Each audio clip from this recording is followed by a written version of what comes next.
Gente, sejam bem-vindas e bem-vindos a mais um Estúdio de Portas Abertas, dessa vez numa edição extremamente especial, especialíssima, com o Mino e a equipe original do Capitão Rapadura.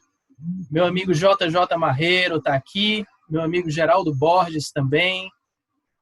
Quero agradecer a presença de todo mundo, estou extremamente emocionado, né? Esse é a quinta vez que eu entrevisto pessoas aqui para o Estúdio de Portas Abertas. Eu nunca tive tão nervoso, porque são pessoas que eu quero muito bem, são pessoas que eu amo, que fazem parte da minha história, fazem parte da minha vida. Então, quero começar agradecendo, pessoal, agradecendo cada um de vocês por terem topado essa ideia maluca minha de juntar todo mundo aqui virtualmente.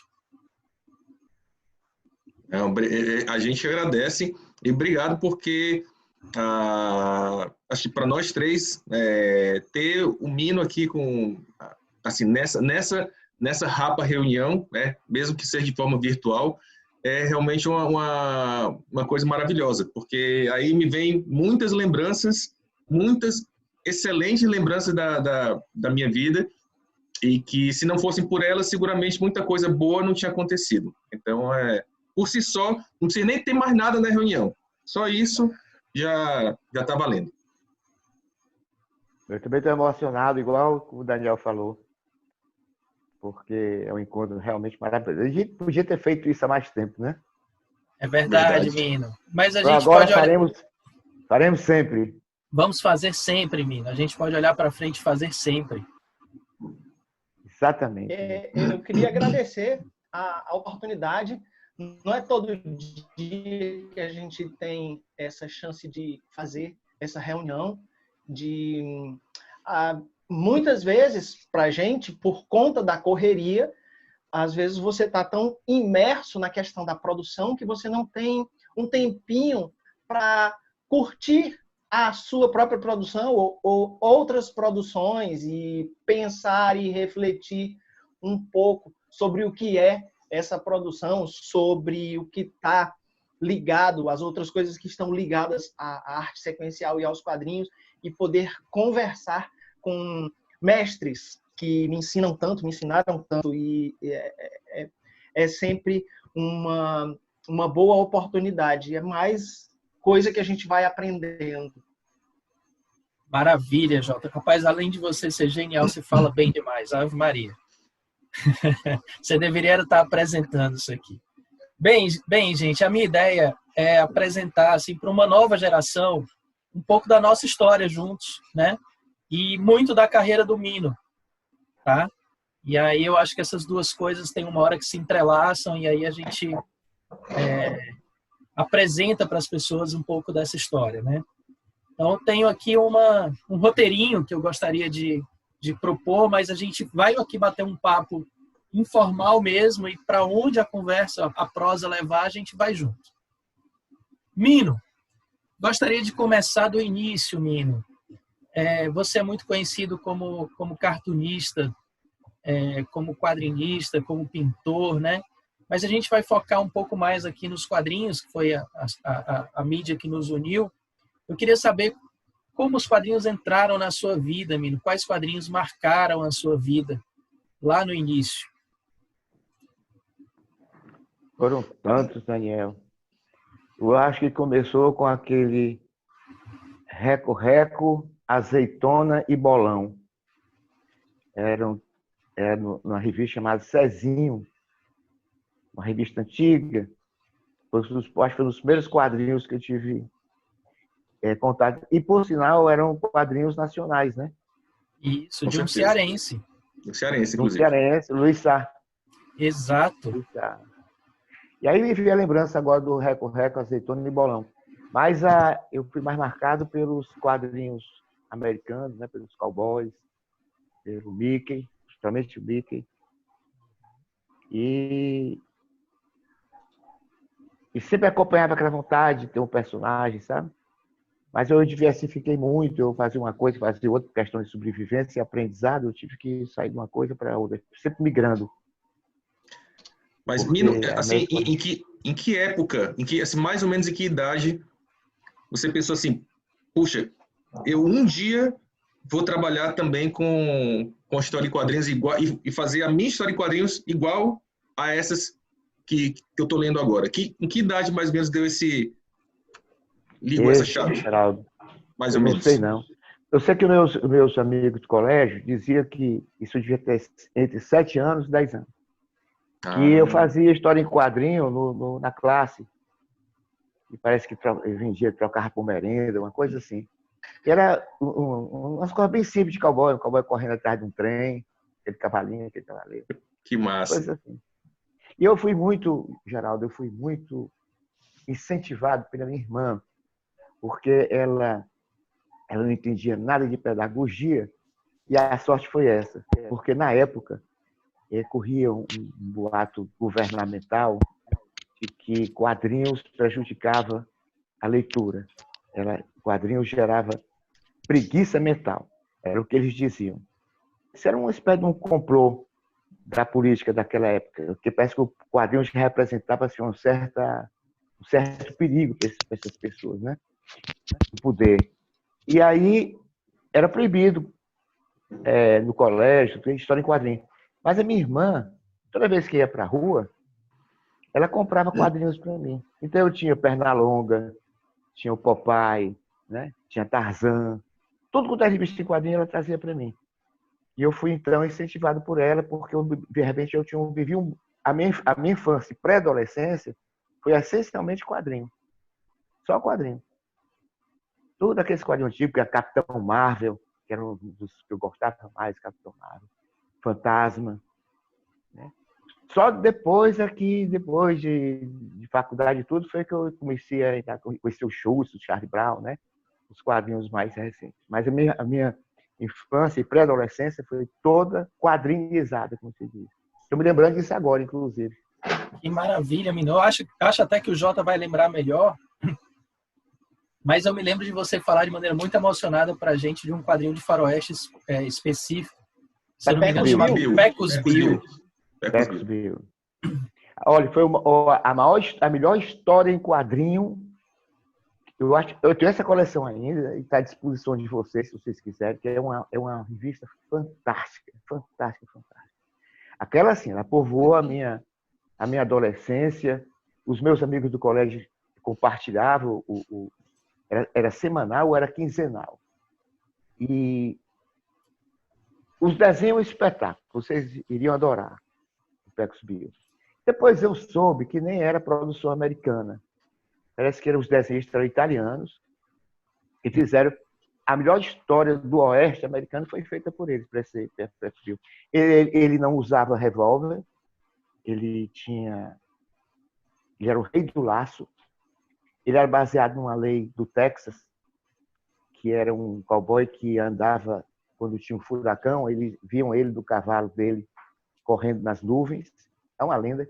Foi criado por coiotes, numa caravana que ele caiu criança, quase parecido com Romulo e Remo. E ele foi criado dentro de Scott. Ele é chamado Rei da Pradaria. Os animais obedeciam a ele. Ele tinha um olhar, uma personalidade hipnótica, que quando ele enfrentava um vilão, um bandido, ele mandava ele passar a arma, o vilão passava a arma para ele. Tinha uma voz. Então, é muito componente misterioso. 40 ou foram 42 edições, 42 edições. Mas vocês nunca viram, não, né? Não me lembro agora. Eu já Mas o Jota conhecer. Mas não consegui baixar, não. É bom procurar na internet, né? Foi uma boa ideia. Eu acho que tem. Eu tinha pensado nisso. Mas, de qualquer maneira, eu tenho a coleção aqui, toda completa. Essa edição eu emprestei 2 vezes. 2 vezes eu praticamente perdi essa edição. Porque... Não empreste.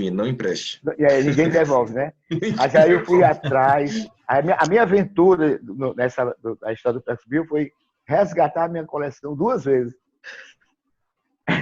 Aí finalmente eu trouxe, ela está aqui. Ah, que bom. Com laço, né? Com o laço do Pecos Bill. Resgatou com o laço. Agora, com tanto quadrinho disponível na web, eu parei de emprestar quadrinho. Então, às vezes a pessoa me pede um quadrinho emprestado, dica para leitura e tal, eu mando o link. E pronto. Muito mas bem. não tem porquê. Cara, nada mais interessante para você que fazer um curso de inglês e aprender, né? Aproveita que já vai ler um quadrinho em inglês, faz um curso, se aprimora, né? Aproveita que está todo mundo em casa por causa da quarentena, aprende uma língua nova, uma nova cultura, né? E aí vai lá no link e lê. Boa dica, Jota. Olha, uma coisa que na história do Mino eu acho que tem a ver com a minha e com a do Geraldo também, talvez até um pouco mais que a do Jota, é que o Mino academicamente se aventurou pelo direito, né? E eu também me aventurei pelo direito por um tempo, o Geraldo por engenharia civil. Seu pai é advogado, né? Meu pai é advogado, exatamente. E aí eu queria saber isso, Mino, assim, quando você escolheu direito, você já queria, no fundo lá do peito, né, já queria ser cartunista? Ou você ainda estava em dúvida, achava que cartunista não era uma profissão, e aí você ia seguir como advogado? Como é que isso se deu, Daniel, Mino? Essa escolha é profissional? engraçado que essa história é complicada, porque eu não sabia nem, praticamente assim, eu acompanhava os cartoons mais tradicionais, que eram da revista Cruzeiro. A revista Cruzeiro foi uma das melhores revistas que já teve no Brasil, porque ela reunia poesia, crônicas, história, reportagens, e ela vendia, e tinha um personagem chamado Amigo da Onça, que foi talvez o personagem mais conhecido da história brasileira. Ela vendia 700 mil exemplares em 1950, quando o Brasil parece que tinha só 50 milhões de habitantes. Ela vendia 700 mil exemplares. Ela é vendida até na Argentina. Diz que esse recorde de 700 mil, posso estar desatualizado, mas me disseram que só quem chegou perto disso foi a Veja, no tempo do impeachment do Collor. Mas eu não sei se a tiragem da Veja hoje já encostou na do Cruzeiro. Mas ela lançou os grandes poetas brasileiros, Manuel Bandeira, Vinícius, Drummond de Andrade, a Raquel de Queiroz, todas são pessoas que foram lançadas pela revista Cruzeiro. Era uma revista cultural, ela era híbrida. Ela tanto era informativa como ela era cultural. Então, nela, tinha grandes caricaturistas, tinha um AP, por exemplo, que me influenciou muito no traço, que é um traço limpo, simples, sabe? E tinha o Milor Fernandes, que eles tinham uma seção chamada o Pif Paf, de Emanuel Van Gogh, que era ele. E já tinha o Ziraldo também, tinha o Alceu Pena, que é muita característica do Geraldo, ele desenhava mulheres, as mulheres de Alceu Pena. Sim, eu lembro desse desenho, muito bom. Né? Então tinha esse pessoal todo. E essa aí foi a escola. A pergunta era essa? Eu já andei aqui pela... Não, você está indo já bem. Deu uma voz aí já. Então aí você começou a se influenciar entendi. por cartoon aí, né? Mas isso, que ele levou para o direito? Aí é o seguinte, porque eu tinha que fazer uma faculdade, como eu sempre digo isso, papai tinha a vontade de ter um filho formado, principalmente a advocacia, porque ele tinha sido Rábula. O Rábula era o advogado do tempo que não existia faculdade. O Brasil não tinha, só tinha faculdade de Direito no Rio de Janeiro e na Bahia. E ele era maranhense, morava em Caxias, e ele foi autodidata, ele aprendeu a escrever e a ler com a mãe dele, e depois o resto da vida dele foi leitura, tornou-se jornalista, e ele advogava como Rábula.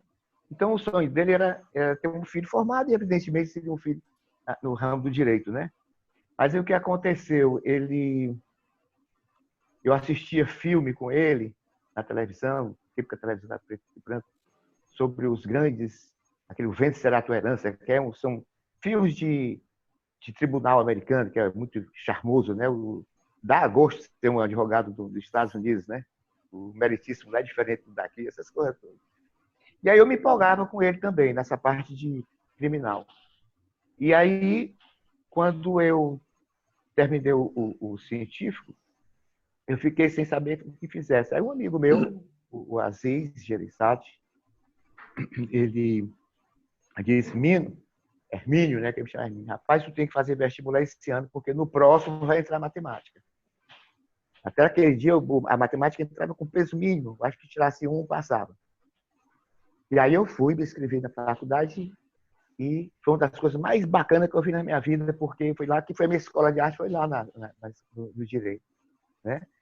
No terceiro ano eu sabia que não ia ser advogado. Mas aí eu terminei, em homenagem ao meu pai. E lá no movimento estudantil, isso que é interessante, Daniel, porque as faculdades elas se agregavam, sabe? A gente se encontrava com o pessoal da engenharia, com o pessoal da arquitetura, com as outras faculdades, até com medicina, por causa do movimento estudantil, do movimento político estudantil. Então eu tinha que fazer cartazes para as passeatas, tá? E eu conheci pessoas que me falavam de arte que eu não conhecia, por exemplo, eu não conhecia pintura universal, Van Gogh, esse pessoal, eu não conhecia nada. E foi lá que eu comecei a estudar. E eu tive sorte de pegar grandes mestres. Eu tive um professor como o Roberto Martins Rodrigues, que me ajudou a passar na faculdade, que eu tinha dificuldade na prova oral, eu tinha uma dificuldade. E um dia eu tive que fazer uma prova oral precisando de 9. Eu estava muito nervoso e comecei a expor o assunto e tudo mais. E ele disse: Hermínio, me diga uma coisa. Você está sabendo o que você está... Eu sei que você sabe o que você quer dizer. Mas faz o seguinte, desenhe aí no quadro a sua aula. Aí eu peguei o giz e fiz as 4 situações centrais, né? Eu acho que nesse momento que eu me senti um tradutor do desenho da coisa. Aí ele disse: quanto é que você está pensando mesmo? Eu digo: 9, pode ir. Né? Quer dizer, a pedagogia daqueles professores de antigamente era muito importante, não tinha essa perseguição, não tinha essa raiva, não tinha essa autoridade. Né? Eles tinham muita autoridade, mas tinha essa benignidade. E aí, eu fui então para... Eu trabalhava na TV Ceará. Veja, olha como o Ceará, como a nossa terra, é uma terra maravilhosa. A nossa geração, principalmente, porque só existia uma televisão, que era a TV Ceará, e um dia eu estava desenhando uma parede, pintando um muro lá na Imaculada, no Colégio da Imaculada, por causa era o centenário de Imaculada Conceição. E minha irmã era ex-aluna, apaixonada pelo colégio dela, me levou para fazer esse desenho, que era o próprio colégio na parede, lá onde estava inaugurada uma piscina. Uma coisa que eu nunca tinha feito na minha vida. Desenho tipo assim que vocês fazem muito, o Daniel, que gosta daquelas construções perspectivas, né, que o Daniel usa muito no quadrinho dele. E eu não tinha a menor habilidade para isso, mas fiz. E uma pessoa da TV Ceará que estava lá, o Ari Sherlock, um grande artista, ele me viu e perguntou se eu queria ir no programa dele, sempre aos domingos. E aí eu fui fazer um desenho ao vivo lá, uma espécie de demonstração. Daí o pessoal da TV Ceará, que era um grupo de jornalistas fantásticos, me colocaram para todo dia. Eu estava no jornal, que seria o Jornal Nacional hoje, e eu ficava lá, quando chegava o momento de determinada notícia, já era combinado, era ao vivo, não podia errar. Enquanto o jornalista estava noticiando, aí eu fazia a ilustração. Aí foi onde eu tive ideia do cartoon. Eu tinha que traduzir a notícia. Me lembro de um cartoon que a notícia era sobre o anticoncepcional, que estava sendo dançado, aquela confusão toda do anticoncepcional. E eu fiz um desenho que era uma igrejinha com a cegonha lá em cima e um padre, um papa, que fosse um papa, com a baladeira atirando na cegonha, sabe? Então foi um dos primeiros cartoons que tem. E esse era o ano de entre 65 e 67. Agora, e aí eu fui para o Rio de Janeiro. Viu? Agora, mesmo que o tema fosse previamente combinado, mas você desenhar ao vivo, imagina a pressão que devia ser, mesmo que você já soubesse o que ia desenhar, entendeu? Era algo que ele fazia parecido com o que o Chico Caruso faz hoje no Roda Viva. Exato. E era muito interessante, era bem sintético, era preto e branco, o desenho era rápido. Eu vou dizer, foi a época que eu fiquei mais assim, conhecido, e tive assim, mais aquele negócio de sucesso, né? O glamour do sucesso, foi nesse tempo, porque era televisão, audiência total, só tinha a TV Ceará, e todo mundo me conhecia como... Agora só conhecia a minha mão, né? Eles não me conheciam, não. Eu sempre tive por trás do papel, isso é engraçado. Esse foi o início da sua carreira, então, como cartunista, como desenhista, profissionalmente falando. Logo depois, depois disso aí, Daniel, só para fechar assim a coisa, aí eu fui para o Rio de Janeiro, atrás de alguma coisa que me mandaram, porque tem que ir para o Rio, né? Era o êxodo artístico e cultural. Claro. Tinha que ir para o Rio de Janeiro. E aí, por uma coisa, eu ia atrás do Carlos Estevão, que era um grande desenhista, um grande cartunista. Mas aí eu terminei me encontrando foi com o Ziraldo, que me apresentou para o pessoal da revista Cruzeiro, que tinha na época um suplemento chamado O Centavo, que é um complemento do Cruzeiro, né? Onde estavam os cartunistas emergentes, entre os quais o Enfio, que foi o grande Enfio. E aí eu comecei, o meu tema era sobre o Vietnã, a Guerra do Vietnã. Eu fiz os Vietcongs do Minas. E aí pronto, aí também ali estava definida a minha posição política, né? Que eu era contra a guerra do Vietnã, eu expressava o pensamento universitário da época, inclusive dos Estados Unidos, que o povo americano era contra a guerra do Vietnã, e eu estava alinhado com esse pensamento, sem ser essa coisa de ser conscientizada a esse ponto. Mas eu estava cercado de pessoas conscientizadas, tá? Os melhores educadores, os maiores intelectuais, os estudantes mais brilhantes, sabe? O contemporâneo do Fausto Guido, de muitas dessas pessoas maravilhosas. Então, foi a minha escola. Eu aprendi tudo aqui na escola do Ceará. Esse é o circo, né? Uma coisa assim bem... Que começo de carreira incrível, né? Já começou explodindo, assim, né? E Daniel, eu vou dizer uma coisa a você. O pessoal que gosta, eu tenho um amigo meu que ele sempre fala que tudo ele conseguiu com o suor do rosto, tá? Eu consegui, eu não tinha nada, agora eu tenho tudo com o suor do meu rosto, graças a mim. Não tem esse discurso, né, que as pessoas falam, ou estão bebendo cerveja, principalmente, né? Uhum. E eu nunca pude me gabar disso, porque eu fazia muito esforço, trabalhava muito, mas eu era conduzido, sabe? Quer dizer, você vê, quando eu cheguei do Rio, de repente eu fui conduzido por um amigo daqui do Ceará, que estava lá, e me levou para uma palestra que o Ziraldo estava fazendo de noite, sobre ícone, símbolos e coisas. E aí eu fui assistir a palestra, fui apresentado a ele, era a véspera do carnaval, e ele perguntou se eu tinha cartoon, aí eu disse que tinha, para poder me dar viagem perdida, né? Ele foi todo depois do carnaval, vai lá em casa. Aí eu passei a semana do carnaval, fui numa livraria lá em Copacabana, comprei um caderno de desenho, Rubens, aqueles cadernos assim de garamado, e uma pena, aquelas penas antigas que molha no nanquim, e passei uma semana fazendo cartoon, e o tema era o Vietnã.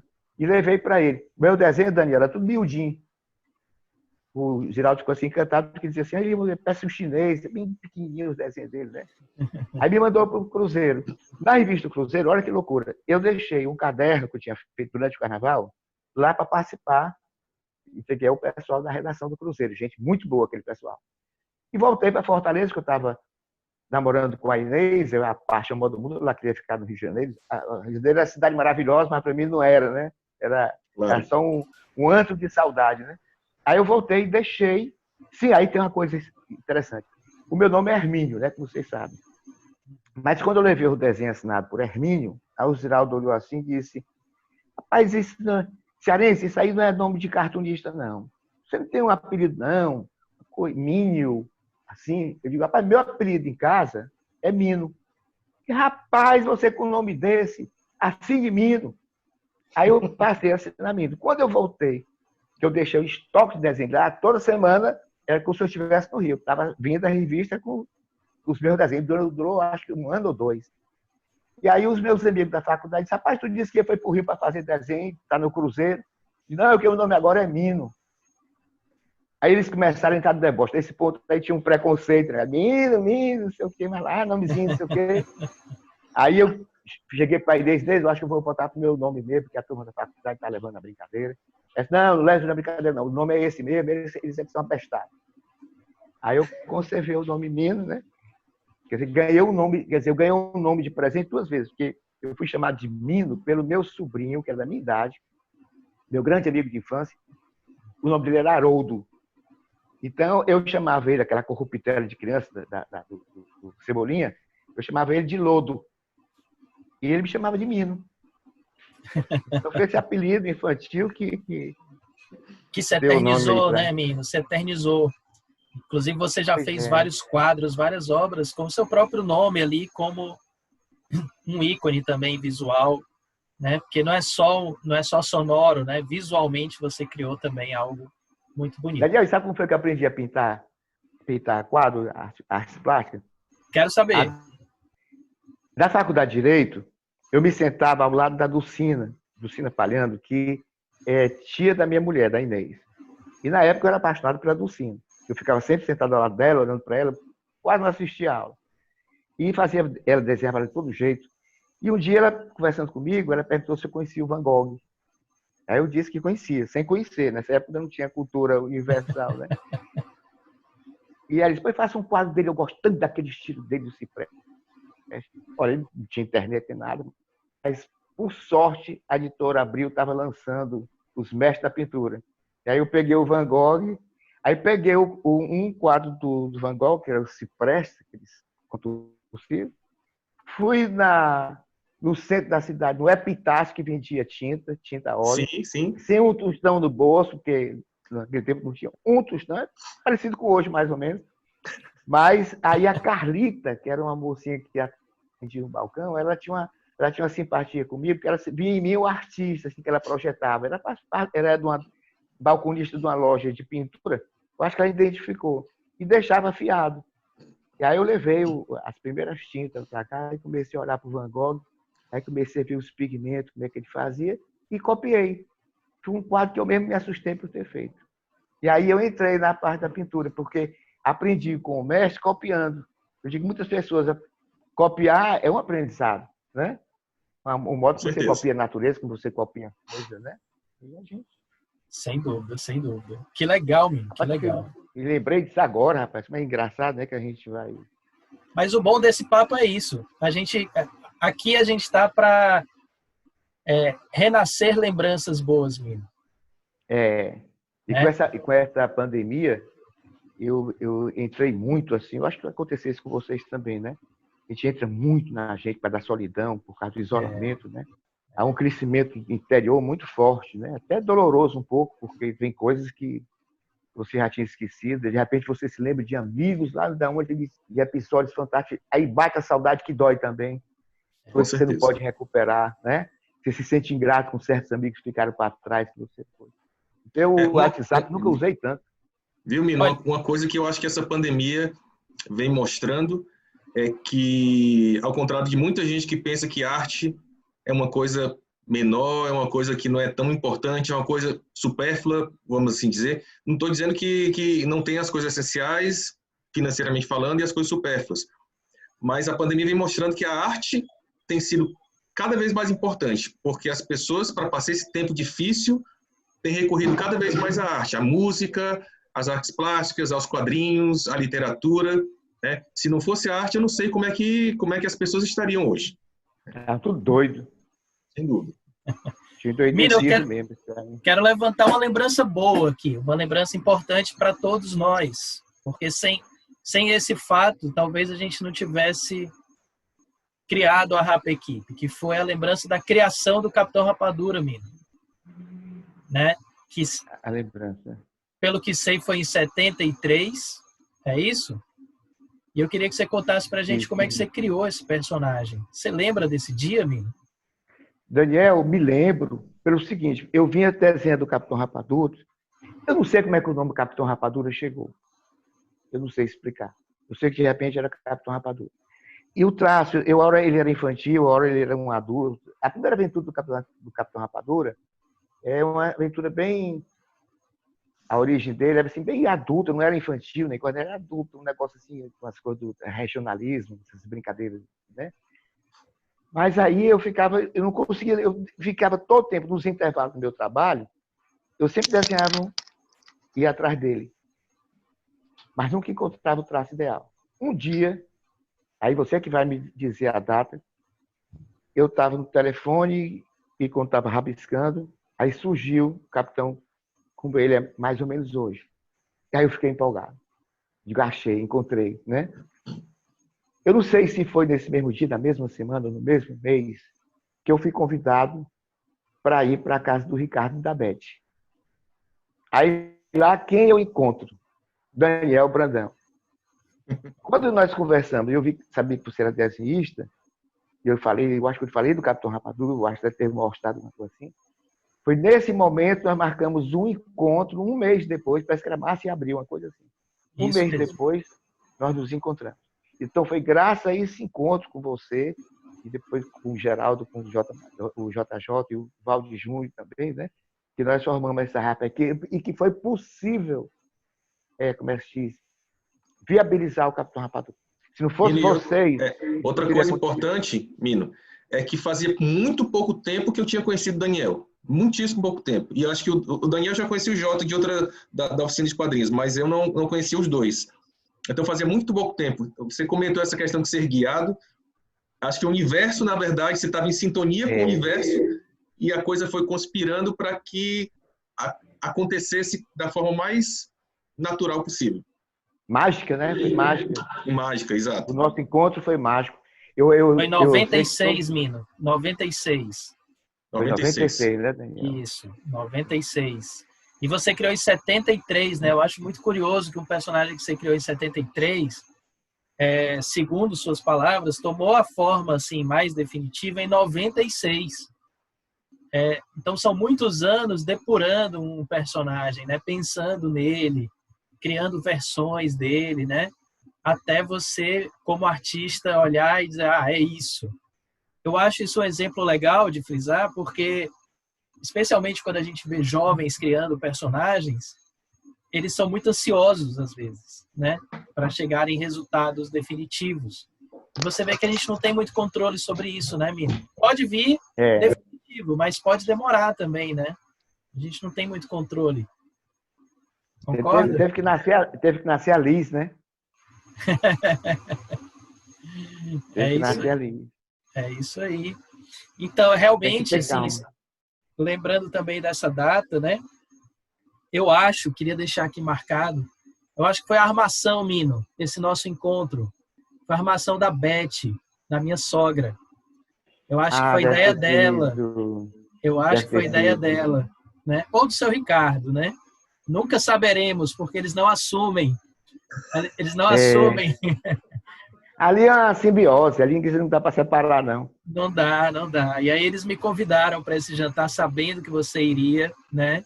E a ideia deles era nos apresentar realmente. O que eles não sabiam é que você tinha chegado no visual do Capitão Rapadura. No dia com aquela descoberta. Foi no dia da descoberta. Essa é a grande coincidência, realmente, né? Outra coisa, já falou o Ricardo da Beth. O Ricardo é muito modesto, né? Tu sabe como é. O Ricardo não admite que você elogie, que ele diz, não, né? Ele tem horror elogio. Mas o Ricardo foi, apesar da idade, ele foi um mestre que eu tive. Porque eu conhecia a programação visual e trabalhei com símbolos, na época que fiz a série do Canal 10, tudo, porque eu conheci o Ricardo. E o meu encontro com o Ricardo foi engraçado, num prédio aí, na Beira-Mar, num corredor, eu ia para um endereço e ele provavelmente ia para outro endereço. E nós passamos pelo outro. Quando eu cheguei lá na frente, deu vontade de olhar para trás. E ele também olhou para trás. Aí nos aproximamos, e aí disse, rapaz, acho que eu ali vi em algum lugar. Eu também acho que ele conhece, ouviu aquele jeitão dele.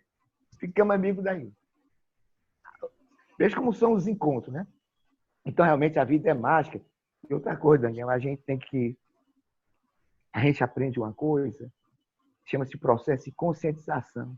Então, Helder Câmara falava muito desse negócio lá, ele falava muito em francês, la conscientização, todas as palestras dele, que é uma coisa interessante, conscientização. É você tomar consciência de uma coisa que você que você faz, que já vinha fazendo, mas você não percebia a grandeza. Quando você percebe a grandeza das coisas, você se conscientizou. E quando você se conscientiza, é o poder, aquela coisa do poder que todo mundo, do super-herói, é a conscientização. Então, quando eu olho para trás, para o nosso encontro, para o nosso conhecimento, meu e seu, do Geraldo, do JJ, e o meu histórico com o Ricardo, e com os meus amigos, com todos os encontros da vida, a conscientização é o seguinte,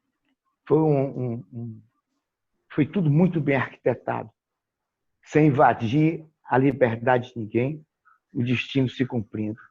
Que isso é uma coisa que é difícil a pessoa compreender em Deus, porque acha que se Deus sabe de tudo, então tudo é fatalismo, né? Porque já estava determinado. Não é. Isso é que é o grande mistério da divindade, o grande poder de Deus, é que ele, respeitando a liberdade, ele promove os grandes encontros, promove as grandes ideias, né?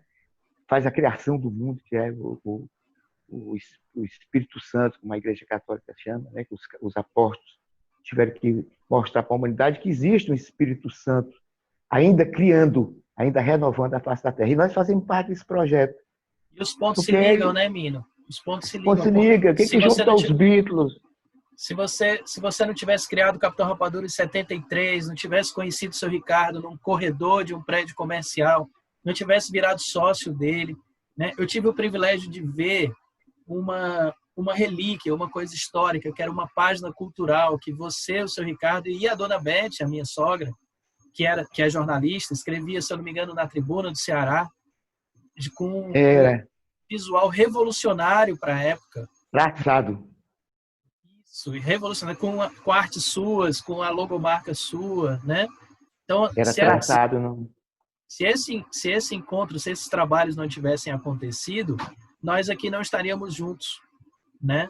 A gente não teria tido a história que tivemos com o Capitão Rapadura, porque a gente se encontrou justamente porque a dona Beth ali arquitetou essa união desses pontos. Naquele jantar, né? E aí eu queria só puxar uma curiosidade que o Geraldo falou. Realmente eu conheci o Geraldo conhecia há pouco tempo de um curso do Al Rio, outro ponto importante na nossa história, a existência do Al Rio, né, e do curso dele, que nos fez conhecer o Geraldo, que nem era da nossa sala, né? Era de uma turma, num outro horário que a gente se encontrava no intervalo ali entre as aulas, não é isso, Geraldo? Do Jesuíno também vocês eram colegas de... Jesuíno foi o responsável pelo meu encontro com o Jota. Foi esse com o Jota. Correto, não, Jota? Eu acho que nós éramos colegas de classe, eu não era colega do Jota, da mesma classe. Talvez. O Jota tem sempre uma memória melhor. Eu estudava junto com o Valdir. Exato. E o Daniel estudava junto com o Geraldo. Exato. Olha aí. E a nossa aula era... Vocês tinham um horário e o meu horário com o Valdir era imediatamente depois. Ou era antes. Isso aí eu não vou lembrar exatamente. Mas tinha aquele convívio. Eu vou pedir licença só para relembrar um pouquinho. O Álvaro Lourenço do Rio foi o primeiro desenhista cearense a trabalhar para as Masters, Marvel Comics, DC Comics, e ele tinha vindo, na época, isso era anos 90, tinha vindo do Rio de Janeiro para Fortaleza, e chegando aqui, ele começou a participar de pequenos eventinhos da galera, de quadrinhos e tudo mais e tal. Eu tive a oportunidade de conhecer o Álvaro num desses eventos e ele estava começando a ter ideias para planejar um curso de quadrinhos. E eu fazia a oficina de quadrinhos junto com o Daniel, eu era monitor na época, e quando o Álvaro passou um tempo ainda amadurecendo a ideia do curso, quando ele lançou o curso, a gente, obviamente, que curtia muito quadrinhos, já sabia que o Álvaro estava na cidade, que ele era uma pessoa gente boa, a gente já tinha um certo convívio com ele. E aí, quando ele lançou o curso, a gente acabou conhecendo o Geraldo no curso e as engrenagens dizem que alguns tipos de pessoas têm engrenagens que se encaixam direitinho, então as engrenagens do Geraldo, Daniel, do Valdir Júnior, as engrenagens funcionaram muito direitinho, a gente parecia um time, né? Pré-moldados. Pois é, e aconteceu essa reunião do Mino com o Daniel, e o Daniel disse, cara, eu preciso convidar uma galera que eu conheça, que sabe desenhar, que tope fazer uma produção para o Mino. E aí a gente... eu não tinha mesa de desenho em casa, era complicado de desenhar e tal, mas o Álvaro tinha o estúdio que ficava a maior parte do dia fechado, porque ele desenhava no estúdio dele em casa e o estúdio funcionava à noite. Então a gente se reunia. Álvaro, a gente recebeu um convite do Mino que quer que a gente faça uns desenhos para ele, mas a gente não tem onde desenhar. Tu deixa a gente desenhar aqui, sei lá, nos intervalos da aula, quando tu não estiver usando o estúdio. O Álvaro tirou do bolso a chave e disse, tá aqui, faça uma cópia. Quando eu não estiver dando aula, vocês podem usar aqui, o estúdio é de vocês. Então foi uma das maiores forças, além, óbvio, força do Mina, Sem uma o das Álvaro maiores não forças teria que Capitão a Rapadura gente também. teve. Oi? Então, sem o Álvaro também não teria Capitão Rapadura. Não, de Não. jeito nenhum. É. E sem a greve da UFC. E Que a UFC, importantíssimo. a UFC estava em greve nesse período e a gente pôde passar um mês Direto. produzindo as páginas, porque a gente marcou a reunião com o Mina um mês depois, entre março e abril, e a ideia porque eu não fazia a menor ideia do que era produzir páginas na época, né? Quando ele me perguntou assim, mais ou menos quantas páginas vocês podem fazer, eu falei 40, cada um. E aí a gente botou na cabeça que a gente tinha que fazer 40 páginas, cada um de nós, em um mês. Né? Então, sem o estúdio do Álvaro a gente não conseguiria, sem a greve da UFC a gente não conseguiria, sem a união da equipe de nós, né? A gente não conseguiria. A gente também ajudou bastante o Álvaro lá, limpando a sala. Acho que não sei se a gente ajudou a montar mesas, a pintar a parede, enfim. A gente deu uma força também. Como gratidão, claro. Nessa parte do estúdio do Álvaro, eu estive mais presente porque eu estava bem próximo a ele na época que ele fechou a cabeça, a ideia de montar um curso, né? E aí, de procurar sala, de achar fiador, de toda a parte burocrática, chegou... E eu estava bem presente nessa época, porque, para vocês verem, ele encomendou umas mesas e o marceneiro tinha perdido o assistente, o ajudante, era o Narlon. E aí o Narlon não tinha quem ajudasse ele ligou para o Álvaro, e eu estava lá no estúdio do Álvaro, e eu ouvi o Álvaro conversando no telefone, ele falava assim, meio aperreado, assim, que história é essa aí, Narlon? Qual é essa história aí, Narlon? Tu não vai entregar, rapaz? Aí eu disse, o que foi, Álvaro? O cara aqui tá dizendo que não vai entregar não, mesmo não, cara. Eu disse, vixe, rapaz. Por que ele não vai entregar, Álvaro? Eu tenho que perder um assistente, um ajudante, preciso de um ajudante lá e tal, não sei o que. Eu disse, rapaz, diga pra ele que eu vou lá ajudar ele a fazer as mesas. Cara, eu não sabia nada de marcenaria. Eu passei 3 dias dentro da marcenaria, ajudando o cara a cortar, refilar, raspar e tal, não sei o quê, para o Narlon entregar pro Álvaro as mesas na data correta para a escola poder abrir. E aí, teve um dia que ele disse assim, mas, Jota, tô precisando pintar lá. Tu me ajuda lá? Vamos lá, vamos pintar a sala. Então, eu ajudei a pintar, ajudei a varrer o chão. Teve um dia muito engraçado, foi quando eu descobri que o Álvaro era fã do Belchior, que a gente estava pintando, né? Aí ele começou a cantar. Eu era apenas um rapaz latino-americano sem dinheiro no banco. Eu disse, diabo é isso, Álvaro? Baixou aí uma parada em ti? Ele disse, não, cara. Eu não sei se você sabe, eu cantava na noite, antes de ser desenhista e tal. Eu tenho um irmão que é músico profissional e tal. Eu disse, caramba, cara, e tal. Foram dias bem legais. Eu lembro que a gente ficava lá pintando, varrendo e ajeitando e tal, e o almoço da gente, a gente não tinha prato, não tinha talher, e o Álvaro comprava uma quentinha, cara, que era um frango, vinha um frango, uns arroz assim, e um feijão noutra quentinha, e aí ele pegava aquela bagaça, rachava o frango no meio, assim, tá aí, Jota, aqui é a sua metade, né? Meio a meio aqui, cara. Então, a gente... Era uma aventura, né, cara? Era uma época que JJ, precisa aproveitar. Me diga uma coisa. O Álvaro Rio, ele morava fora e veio para o Ceará? Ele morava no Rio de Janeiro. E na época ele trabalhava num curso de inglês, escola de animação e tal. CCA. Exatamente. Lá no Rio de Janeiro. Não lembro se era com o Valdir e Gaiara que ele trabalhava, mas era um figurão desses dos quadrinhos.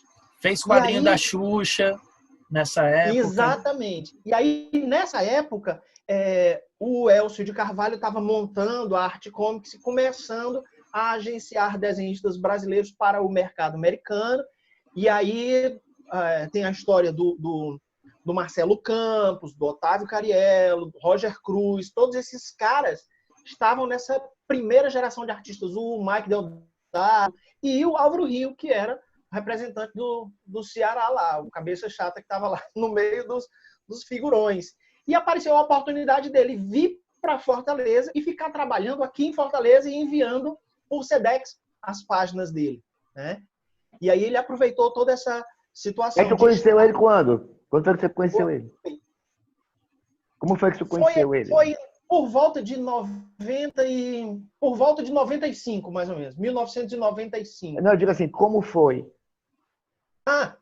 Eu fui num evento de quadrinhos organizado por uma galera no SESC. Era um evento de exibição de filmes antigos. Então, estava passando lá o seriado do Capitão Marvel com o Tom Tyler, estava passando o seriado do Fantasma, estava passando Nioka. Nioka, Rainha da Floresta. Nioka. E me chamaram para exibir episódios de Jornada nas Estrelas, porque eu fazia parte do fã-clube de Jornada nas Estrelas. Então, eu estava ajudando o evento e tal. E o Alzir, da Gibiteria Fanzine, Alzir Fernandes, estava lá com o Álvaro. E eles eram amigos de infância. O Alzir e o Álvaro jogavam bola, colecionavam revista do Homem-Aranha e tal. E o Alzir era meu chapa e disse assim: Jota, vem cá que eu quero te apresentar uma pessoa. O cara que colecionava revista em quadrinho do Homem-Aranha comigo. Ah, que legal, Álvaro, massa e tal. Aí ele me apresentou e tal. Aí no meio da conversa ele disse assim: aí, ó, ele começou colecionando revista do Homem-Aranha, agora ele desenha o Homem-Aranha pra Marvel. Aí eu disse: caramba, minha nossa senhora, sério isso, Álvaro? Ele disse: tá aqui, eu fiz uns testes e tal. Tô desenhando isso, aquilo outro e tal. Que massa e tal. Aí a gente começou a conversar sobre quadrinhos e tal. A gente começou a ficar mais conectado por causa dos quadrinhos, por causa do Alzir, né? Esse é mais um ponto, né? Mais um ponto daquilo que a gente tava, que o Mino estava falando. Mais um ponto que foi importante para tudo se juntar. Mas eu tenho uma pergunta para lhe fazer, Mino, que eu acho que eu tenho essa curiosidade há muitos anos. A gente terminou lá as 40 páginas em um mês e tivemos a nossa primeira oficial Rapa reunião, em que você conheceu o Jota e o Geraldo pessoalmente, e a gente lhe entregou as páginas. Éramos todos jovens, né? Eu já adianto que as páginas não eram muito boas. Então, daí a pergunta: o que te fez acreditar na gente, Mino? É porque as páginas eram boas. É que vocês não perceberam, porque nós estávamos no momento, o momento faz parte da obra. Para mim, naquele momento, era a grande realização.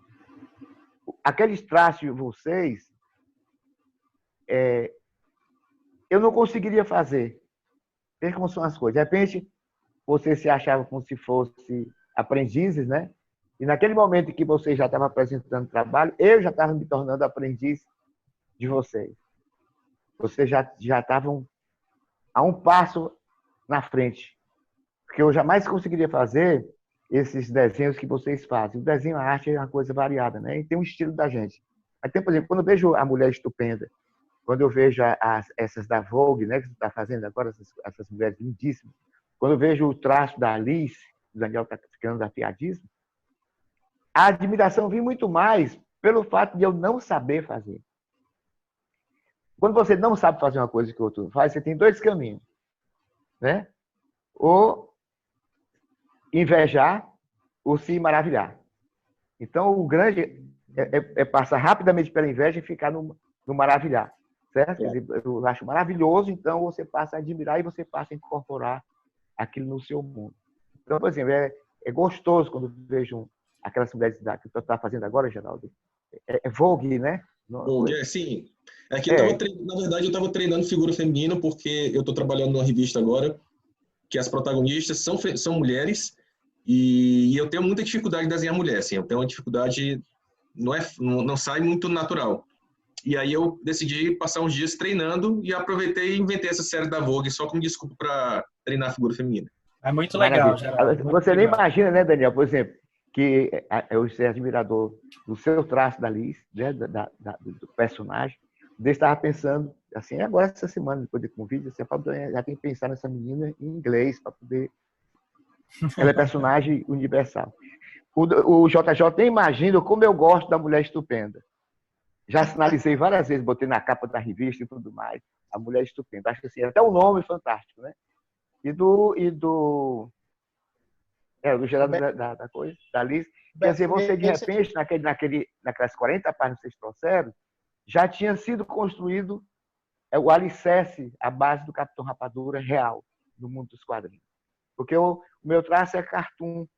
Eu só sei trabalhar com 2 planos, né? O personagem aqui conversando na frente e aqui atrás uma árvorezinha lá atrás, alguma coisa. Não boto componentes lá por trás, não construo esses desenhos arquitetônicos que vocês falam, previstos, né? Que é da escola fantástica.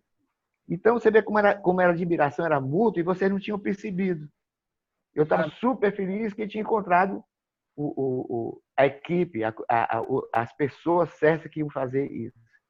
Mas deixa eu registrar 3 coisas para você, Mino, por favor. Primeiro, a gratidão por você ter acreditado em 3 garotos com 20 anos, 20 e poucos anos, em formação, né, que olhavam para você com o encantamento mesmo de um mestre ali na nossa frente, né?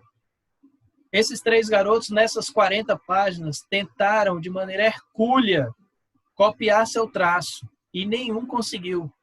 Nem eu, Daniel. Ainda hoje eu não consegui o traço do Capitão Rapadura. Eles chegaram próximo, porque o seu Capitão Rapadura é muito próximo do que eu penso. O do Geraldo é a cara do Geraldo também, né? O Geraldo é a cara dele, os olhos dele. O Capitão Rapadura, assim, e foi uma coisa bacana que eu gostei muito dessa liberdade que você deu pra gente, porque cada Capitão Rapadura tem muito a característica da pessoa que desenhou. Então, o Capitão Rapadura do Daniel tem muito a natureza do Daniel, assim como do Jota também, assim como do JJ também, é. Então, a incrível coisa mole que anda. Tem uma coisa que se enquadra, se adequa a isso que o Mino está falando agora, que a gente precisa lembrar que isso foi por volta de 1996. Foi por volta dessa época. Foi 96. Né? 96. Pois é. E o Mino entregou o personagem e disse assim, façam. E a gente, tentando fazer no traço dele, acabava saindo pelo nosso prisma. Como nós víamos o personagem dele pelo nosso prisma. Justamente por conta dessa inexperiência, dessa falta de trato, de relação e tal. Mas o Mino consegue fazer uma coisa que o Flávio Colim, um grande mestre das histórias em quadrinhos que vocês conhecem, sempre dizia, que era simplificar é mais difícil do que encaprichar. É uma frase que o Flávio Colim dizia, e às vezes as pessoas não entendem exatamente o que isso significa. Isso significa que às vezes, com um traço mais simples, você consegue um potencial emocional mais profundo e mais sensível do que com uma quantidade enorme de detalhes e traços. Então, é você conseguir transmitir uma grande quantidade de informação emocional em uma pequena quantidade de traços. O Mino é um dos gênios que consegue fazer isso muito bem e muitas vezes ele faz isso, quem já viu ele desenhando ao vivo, ele faz isso com muita naturalidade. Pelo menos, para a gente, não parece que ele sequer se preocupa. Parece uma impressora. E aí, pá, sai lá aquela arte, com aquele traço absolutamente simples e um significado totalmente profundo. Só agregar um ponto importante também sobre o nosso encontro com o Mino, é que o Mino, além da nós sermos artistas em formação, mas o Mino era uma pessoa extremamente, como até hoje extremamente conhecida no Ceará. Conhecida, por exemplo, pelos meus pais, pelos conhecidos dos meus pais, por todo mundo conhecia o Mino. Então, quando surgiu a oportunidade de ter uma reunião com o Mino e de participar de um personagem criado pelo Mino, a nossa cabeça, assim, praticamente uma coisa que, para mim, acredito para o Daniel e para o Jota também, parecia praticamente impossível, que a gente tinha que acreditar, assim, crer que ia ter que tomar algum rumo na vida que não fosse os quadrinhos. De repente, surgiu uma luz, puxa, como é que vamos encontrar com uma pessoa tão conhecida, que trabalha... Nosso primeiro trabalho profissional, Geraldo. Nosso primeiro trabalho profissional, Então, desde aí, foi que surgiu aquela chama, aquela estrela. Ah, então isso é possível. Assim, então a gente pode trabalhar com quadrinhos um dia. Para a galera entender, proporcionalmente, o Mino é o Walt Disney. É o Walt Disney. Eu costumo dizer que se o Walt Disney tivesse nascido no Ceará, ele não tinha chegado na metade do caminho que o Mino chegou. Verdade. Se ele tivesse nascido no Ceará, ele iria querer trabalhar com o Capitão Rapadura. Com certeza. Provavelmente. Tem um detalhe importante, só para ilustrar, a gente falou das 40 páginas por mês para cada um. Assim, só para deixar claro, profissionalmente falando, é normal um desenhista fazer entre 1 até 2 páginas por dia. Isso é a média regular. Isso de desenho e arte final. Mas o que cada um de nós fez durante o mês, as 40 páginas, foi criar a história, desenhar, arte finalizar e letreirar a história. A gente fez e criar personagens coadjuvantes e o universo também. Exato. Então foi muita... Embora a qualidade, a meu ver, e ao ver de todo mundo, de repente não era das melhores, embora as palavras gentis do Mino digam que sim, mas eu sei que não. Mas mesmo assim, 40 páginas é muita coisa, entendeu? Mesmo com... A gente não tinha noção, né, Geraldo, naquela época. Não, de jeito nenhum. Não sei como é que você... Aquela frase, não sabia que era impossível, né? Fui lá e descobri que era impossível. Exato. Exato. Sabia que era impossível, foi lá e fez. Fez. Vocês têm o original guardado, não, né? Oi. O Disney tem uma frase que ele diz que adora o impossível porque lá tem menor concorrência. Verdade. Não, eu não tenho originais guardados, infelizmente. Aliás, tenho no estúdio, tenho alguns. Eu tenho alguns aqui também, agora não sei se são cópias, mas parecem originais, daquele mesmo papel que vocês criaram, aquele padrão. Isso, né? temos. Super White. Mino, a partir daí a gente fez muita coisa juntos, né? A gente fez, se eu não me engano, 15 exemplares ou 16 exemplares da revista do Capitão, distribuída pela Laô nas bancas. Fizemos jornalzinhos, fizemos tiras, trabalhos institucionais, mas eu confesso que eu tenho um carinho muito especial, na realidade, pelas Rapa Reuniões, né? Que é o que a gente está fazendo aqui, virtualmente, né? Por isso que eu estou tão feliz, tão emocionado. E aí eu queria saber de vocês o que vocês lembram desses momentos, né? Algum caos especial. Vocês poderiam contar para mim? Essa é para os 3 aí, para o Mino, Geraldo e Jota. Tem um que me veio à mente agora, que assim, surgiu de uma Rapa Reunião, tá? Não, mas foi fora, na verdade, da Rapa Reunião. É que, na verdade, o Mino tinha nos dado a incumbência de fazer uma palestra acho que no Ari de Sá, não me lembro agora. Farias Brito. Farias Brito. E fomos eu e o Daniel fazer essa palestra, né? E aí, criança, etc. Tal, papapá. Foi bem divertida a palestra, inclusive, né? E aí eu lembro que na volta a gente estava com um punhado de revistas do Capitão Rapadura para guardar no carro, mas era muita coisa. A gente estava com pasta, revista, um montão de coisa. E a gente se certificou que estava tudo ok, etc. Tal. Quando entramos no carro e o Daniel deu a partida no carro, de repente, atrás, no vidro de trás, um monte de revista do Capitão Rapadura voando no ar. O que está acontecendo? Geraldo, e as pessoas assim, ó, querendo avisar, e eu achava que eram as pessoas dando tchau, dava tchau para elas, assim, pensando que foi um sucesso, eles amaram. Mas eles estavam avisando que a gente tinha esquecido em cima do carro as revistas e estava tudo voando. O Jota estava também. Não, acho que estava só nós dois, não? Não lembro agora. Não, acho que nesse dia foram vocês. Nesse dia pediram para desenhar Pokébola. Isso, foi esse dia. Exato. Eu lembro do dia seguinte, vocês contando o desespero. Cara, tinha um menino lá pedindo pra gente desenhar um negócio chamado Pokémon. O que é um Pokémon, pelo amor de Deus? Eu não sabia o que era Pokémon, cara. Eu achava que ia só desenhar Capitão Rapadura. Eles ficaram pedindo Pokémon lá. Mas foi divertido, foi marcante. Foi. O que mais que vocês lembram, gente? Eu me lembro da história do Geraldo, mas eu acho que foi depois. Eu pedi ao Geraldo, para poder ter uma fontezinha mais de renda, para ele desenhar algumas meninas, foi até minha filha que ele fez, inclusive, para poder, como super-heroínas, né? O rosto Aí o Daniel fez, bacana, os desenhos maravilhosos. E aí eu telefonei para ele, eu tinha mania de brincar de Moção. Na época o Moção nem existia ainda, eu acho, no programa dele. Aí eu liguei pro Geraldo e disse... Era uma sessão da revista. Era uma sessão da revista. Uhum. Aí eu disse, por favor, é o senhor Geraldo? Aí ele disse, sou eu. Olha, eu sou o grande admirador do teu traço, cara. Eu vi tu fazendo aqueles desenhos maravilhosos. Você faz de homem também? Ele disse, eu posso fazer, né? Eu posso, assim... Começa o nome, meu nome é Wolverine. É porque, sabe, o Geraldo, eu tenho um corpo muito avantajado, muito forte, eu tenho musculatura. Eu queria saber como é que você faz o processo. Se eu tenho que pousar nu aí, tem que chegar aí no seu estúdio, como é que eu faço? Não. Vai me mandar um retrato. Eu digo, não, mas eu acho muito importante, sabe, Geraldo, essa coisa da gente interagir.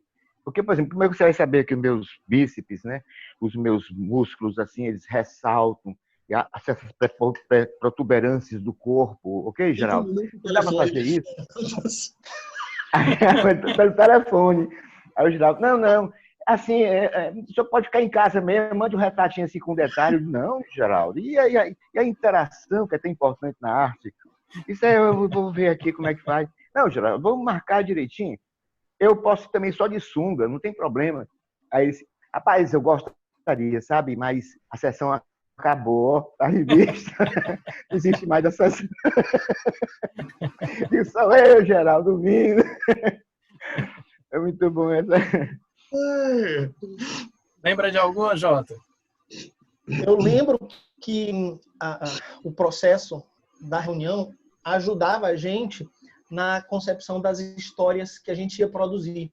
Então, o Mino sempre tinha um argumento para uma história principal e a gente se encarregava de criar as histórias secundárias da edição. Então, e o Mino sempre trazia nessas histórias principais algo com o conteúdo mais universal, mais abrangente. Eu até arriscaria dizer um conteúdo mais iluminista, porque eram temas que primavam pelo conhecimento, pela espiritualidade, pelo aprendizado, pela evolução das pessoas. Então, eu lembro de uma história que era a espada quebrada, a espada de Lancelot, que era uma espada quebrada. E a gente ficou assim, mas Mino, como é que a gente vai fazer uma história de uma espada quebrada? Qual é a importância de fazer uma espada quebrada? E o Mino dizia pra gente, com a simplicidade dele, e aquele profundo conteúdo que tem nos desenhos dele, disse assim, é porque é uma espada que ela representa o poder, mas ela não representa a agressividade. Né? Quer dizer, que era uma espada, que era a espada do Lancelot, que tinha se quebrado e tal, e que a história era fundamentada nisso. Né? O poder sem a agressividade. Então, todo mês a gente tinha uma pérola de sabedoria para trabalhar nas aventuras do Capitão Rapadura, e graças a esse tipo de conteúdo, o Capitão Rapadura não ficou só no Ceará, porque a gente fazia, às vezes, de divulgação da revista, e a gente mandava para todo lugar. A revista do Capitão Rapadura chegou em Itália, França e Japão, por exemplo, né? Através de pessoas que a gente conhecia em sessões de cartas de revistas e tudo mais. E Fora no Chile também, viu? Chile também chegou? Também chegou. Olha aí, então... Oi, Geraldo, fala aí, desculpa. Muita gente já conhece o Capitão Rapadura aqui. Legal. Impressionante. É a nossa filial, Geraldo Borges. E aí tinha uma coisa que no começo da revista a gente se espantou muito, que era a seção de cartas. A gente tinha um enderecinho lá de uma caixa postal e tal, e como a revista era mandada para diversos lugares no Brasil, eu me encarregava de mandar, sei lá, a gente fez uma campanha, mais ou menos o que hoje a gente poderia chamar de campanha, de enviar a revista para uma série de revistas que publicavam, sei lá, informações, e que tinham seção de cartas. Então, a revista do Capitão Rapadura acabou indo para a revista Veja, Isto É, Época, Casa Cláudia, Arquitetura e Construção, revista Ana Maria, revista TV, Rádio Fofoca. Todas essas revistas receberam exemplares do Capitão Rapadura e, em algum momento, alguém entrou em contato com a gente ou publicou o endereço da revista. E a nossa sessão de cartas tinha muito mais gente de fora do Ceará do que do Ceará. E o Mino dizia pra gente, JJ, não se espante com isso não, porque um personagem desse tipo, ele, quanto mais regional ele for, mais universal ele é. Isso era uma das coisas que a gente acabou aprendendo e entendendo, né? Que o que fazia um personagem como o Capitão Rapadura gerar identificação nas outras pessoas eram as suas qualidades. Era a bondade, era a cordialidade, o bom mocismo, né? Até os equívocos que o Capitão Rapadura cometia são equívocos bem humanos e que eu acho que a gente não deve se esquivar dos nossos equívocos, a gente deve encará-los de frente para poder superar. Perfeito, Jota. JJ. Pode falar, Mino. Não, agora que eu estou compreendendo, porque com essa distribuição que vocês faziam da revista, que ia para esses lugares todos do mundo, é que saiu uma vez uma reportagem, não sei se foi no Globo ou foi no Jornal do Brasil, acho que foi no Globo, uma página inteira, que era uma enquete sobre por que o Brasil não tem super-herói. Então tem um depoimento de várias pessoas, né? E no final finaliza a reportagem dizendo que o Brasil é mais... Até o Jaguar, o cartunista, disse que vigorava muito mais os vilões, os anti-heróis, do que um herói propriamente dito. Mas a conclusão, que se tinha um caminho para um super-herói brasileiro, era o mais próximo era o Capitão Rapadura. Eu nunca tinha entendido como é que fizeram uma reportagem tão grande lá, que o teto dessa reportagem foi praticamente o Capitão Rapadura, né? A indicação de que ele seria o grande personagem. E aí, só mostrar para vocês mais um ponto aí que o Daniel falou. Quer dizer alguma coisa, Geraldo? Não, eu, na verdade, queria citar uma frase. O Jota falou sobre o Flávio Colim, que é um grande desenhista brasileiro. Eu queria citar uma frase dele, no qual ele menciona o Capitão Rapadura, que eu achei aqui na internet. Ele fala o seguinte: o brasileiro é um contador de causos. Pega isso e faz em quadrinhos. Deixa Pokémon para japonês. Tinha uma revista chamada Capitão Rapadura. Aquilo era um barato. Eu me deliciava. Tudo bem brasileiro. Mas, infelizmente, os editores não veem isso, né? Então, o Flávio Colim, ele mostrava a admiração que ele tinha pelo Capitão Rapadura. Né? Geraldo, depois tu me passa isso? Passo. Viu? Passo o link aqui. Geraldo, o Flávio Colim, ele, em várias entrevistas, ele falou do Capitão Rapadura. Em vários momentos. É possível achar mais de um depoimento falando do Capitão Rapadura. Inclusive em cartas pra gente, né, Jota? Inclusive nas cartas que ele mandava pra gente, ele falava disso. Justamente porque o Flávio Colim é um dos autores que mais trabalhou os temas da cultura brasileira dentro das histórias em quadrinhos. Até o aspecto do desenho dele tem uma conexão com a linguagem gráfica do Brasil. Sem dúvida. Eu queria acrescentar... Oi, pode dizer, Mino. Não, diga, meu filho, eu me lembro. Pode dizer que é mais importante. Hoje eu quero aprender mais, quero saber mais coisas. Não, porque todo mundo fez um depoimento, eu vou dizer o que mais me tocou, porque eu tenho muitas histórias em mente, algumas engraçadas, algumas do Valdir, outras do grande Vitor Batista também, que fez parte da Rapa Equipe. Mas eu vou contar uma das que mais me tocaram e que não foi tão distante assim. Num evento de quadrinhos, nos reuniram nesse evento, né? Fizeram um painel com a gente juntos. Não sei se foi a Geek Expo, não me lembro qual foi o evento. Geek Expo, né? E a gente nesse painel contando essas histórias, conversando e tal, quando abriu para o público fazer perguntas, a gente recebeu um depoimento, Mino, que eu acho que resume muito bem a sua luta e a sua arte, Mino, que é o seguinte: veio um cara do interior do Ceará para o evento, para esse dia, para o nosso painel.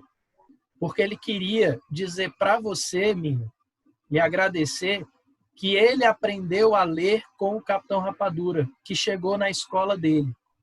Então, quando ele era criança, ele aprendeu a ler com o Capitão Rapadura. Eu me lembro que eu chorei copiosamente no palco. Eu dei Mas é emocionante isso. esse show aí de emoção. E por que eu acho que essa história é importante? Porque você, desde que nós éramos muito jovens, começando com o Capitão Rapadura, muito influenciados por super-heróis, muito influenciados por Disney, etc., você sempre bateu na tecla da educação. Aquilo que o Jota falou. Os seus argumentos, as suas histórias mais longas, aquilo que você apresentava para a gente, pessoal, quero que essa seja a história principal da revista, era sempre algo educativo, sempre algo, como o Jota falou muito bem, iluminista, né? Que ultrapassava o puro entretenimento. Então, eu acho que foi isso que realmente tocou tanto a gente, como várias outras pessoas que a gente não tem controle. Tanto pessoas mais famosas, como Flávio Colim e Júlio Shimamoto, como vários anônimos. Anônimos para a gente, infelizmente, né? Mas são pessoas tão importantes quanto para suas famílias e seus próximos. Como esse rapaz que já adulto, que veio do interior para fazer esse depoimento para a gente. Eu me senti extremamente emocionado, Mino, porque como eu me sinto fazendo parte dessa história, né? Eu nunca imaginei na minha vida que alguma coisa que eu ajudasse a fazer, e aí eu acho que todos nós aqui temos méritos nisso, podia mexer tão profundamente com alguém. Porque ajudar alguém a aprender a ler é transformar a vida dessa pessoa. Isso não é pouca coisa, eu acho. Daniel, você não sabe como é que chama? Como você foi oportuno nessa... Todos nós aqui hoje. Eu não sabia, na metade dessas histórias, eu imaginava que fosse, mas eu não parava para pensar nisso. Meu único pensamento era o que a gente tinha feito, assim, apenas o que a gente tinha feito. Meu sonho era o seguinte, vou compartilhar com vocês. Eu decidi ganhar dinheiro para ficar rico, reunir a equipe, redesenhar as edições básicas, as mais importantes que nós fizemos, repassando para o traço atual de cada um, que é um traço muito mais rico, e aí lançar o Capitão Rapadura mesmo no mercado com todo o direito que ele tem. Esse é o sonho que eu vim acalentando. A única coisa que modificou nesse sonho é que eu não vou esperar ficar rico. Eu decidi fazer um projeto em que eu vou apresentar para os meus amigos empresários, baseado exatamente, e até o governador e o Roberto Cláudio, o prefeito, vai receber essa proposta, que é financiar a equipe, somos nós, para poder a gente realizar esse trabalho, sabe? Porque tem um outro lado, que é a questão da educação. É isso que eu acho oportuno que você falou. Ele vai direcionado para as escolas, vai atrás de 1 milhão de estudantes aqui no Ceará. O projeto é muito arrojado, mas eu acho que é o que dá certo quando você tem a ousadia de fazer. Claro. E eu estava muito acanhado de falar com vocês. Eu falei com o Geraldo Bosch no dia desse. O Geraldo se pontificou a fazer uma coisa, e eu me acanhei, porque eu me encontrei com o Luiz Carlos Souza, e o Luiz Carlos sempre queria fazer uma coisa, me dê aqui que eu faço. Eu digo, mas como é que eu vou lhe pagar isso? Não precisa pagar. E eu tenho um certo pudor nisso, porque se eu não posso pagar a pessoa, como é que eu vou contratar, tá entendendo? Isso me atrapalhou um pouco. Mas penso que era movido por ideal. Agora, eu estou na fase em que o ideal vai permanecer no lugar, mas vai ter um ideal ainda, assim, para complementar, que é viabilizar financeiramente. Por que não? Tanto banco que existe, tanto projeto cultural. Deixa eu lhe provocar uma coisa, então, Mino. Provocar todos que estão aqui nessa gravação. Não vai ter edição, hein? Então, cuidado com a resposta que vocês vão dar aí. Vai ficar eternizado. Que é o seguinte, você citou o Luiz Carlos Souza, que trabalha no estúdio. Eu tenho muito orgulho de trabalhar com ele. É uma pessoa muito íntegra, muito trabalhadora. Nome da Azulada, muito bom. Isso, ele é um cara que eu gostaria de trabalhar com ele para o resto da vida, se eu puder escolher. E ele foi o grande responsável, na minha opinião, pelo álbum do Capitão Rapadura 40 anos. Isso só intervalo. Claro. Tem uma frase, ele estava conversando comigo aqui, e ele falou assim, sem pensar em estar construindo uma frase. Mas eu registrei e coloquei o nome dele. Ele disse assim, o Capitão Rapadura é um produto sincero. Que lindo, Verdade, que lindo. Lindo, né? É Eu verdade. registrei, vou botar aqui na Globo Grande, eu botei Luiz Carlos Souza. Que Você vê, lindo. é outro que integra, né? Ele entende perfeitamente disso, né? E aí ele fez Continua, esse álbum Daniel. de 40 anos, né? E aí eu tô pegando esse mote para dizer que o Capitão Rapadura está prestes a fazer 50 anos. Então eu acho que esse seu projeto, ele ainda tem mais esse mote quando você for apresentar. Mais uma data, né? Mais uma data, que eu acho que isso é relevante também, né? Porque não fica só no digamos assim, um projeto solto, é um projeto que marca, que vai marcar meio século de personagem. Com certeza. Você sabe qual é uma pessoa também, Daniel, que amigo nosso, Capitão Rapadura, que influenciou, de certa forma, a feitura do Capitão, da personalidade dele como super-herói? Um grego, talvez há 3.000 anos atrás, que participou da Guerra de Troia. Chamava-se Ulisses. Você todos conhecem a história de Troia, né? Então, Ulisses nunca foi para uma rapa reunião. Acho que ele faltou. Ele faltou. Ele mandou os recados dele. Porque com Ulisses eu aprendi uma coisa, que eu acho que deve ser a pretensão da mitologia, é passar os ensinamentos, né? Então, o que é que Ulisses representa naquela guerra com os muros de Troia, intransponível para os gregos, né? Os gregos passaram 10 anos ali e não conseguiram transpor. É que Ulisses deixou de lado a violência e usou a inteligência. Então, quando ele criou o cavalo de Troia, o presente famoso que abriu as portas de Troia, a vitória dos gregos, ele mostrou que a inteligência é preponderante. E aí é o que é o espírito do Capitão Rapadura. Quer dizer, ele não bate ninguém. Né? Eu digo assim, na revista Capitão Rapadura não tem aquele onomatopaico de pô, pá, pimba, pum, né? Não tem essas coisas. Porque ele contorna toda a situação que aparentemente tem uma violência, até mesmo com os vilões, né? Ele estabelece uma relação de inteligência em que os dois superam a situação. E eu acho que é isso que é o nosso espírito, que foi formado naquela equipe, que a gente conversava muito.